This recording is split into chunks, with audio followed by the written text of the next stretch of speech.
Hello guys! Kumusta kayong lahat? Happy Monday! Kakatapos ko nga lang maligo at nagbihis na agad ako. Meron nga kaming pupuntahan ngayon. After ko nga magbihis ay dumiretso umalis na din agad kami.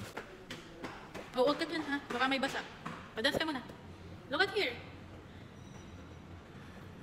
Eto nga si Pia ay kakagaling lang niyan sa school kaya medyo pagod pa. At dinala ko na nga lang yung damit na susuotin niya. Madali kasing masukas si Sofia kapag medyo malayo yung biyahe. 6:30 PM na dyan kaya medyo padilim na nga. Pupunta pala kami sa St. Joseph Church dahil mag-a-attend kami ng marriage renewal mass. At 7 PM nga mag-i-start yung mass.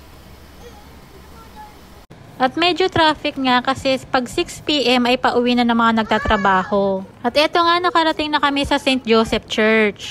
At pinalitan ko na din yung damit ni Sofia. Bakit maraming tao? Ay mga ano? Nag-marriage ng October.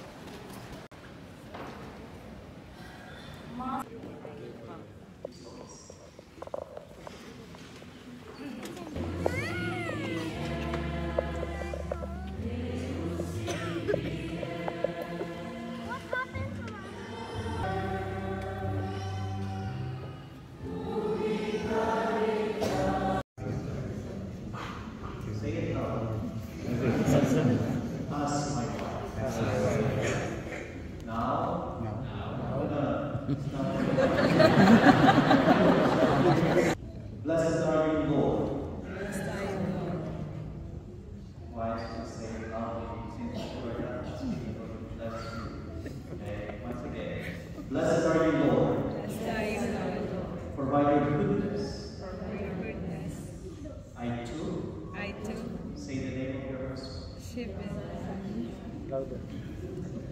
As my husband. Amen.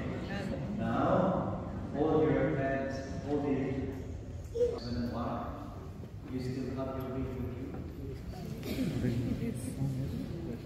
So, husband, that they may always grow in the grace of Son, Christ our Lord. Amen. So now, husband, put that ring back to your wife's finger and say, I love you. Now, wife, just say, give it love. Put the ring back to your husband's finger.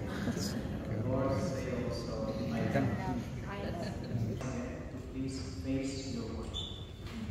And according to your tradition, if part of your tradition in your culture that the husband kisses the wife, this is the time now, husband, that after 30 years you will kiss your wife. You have to give your wife the first time you kiss the husband. No. Come on!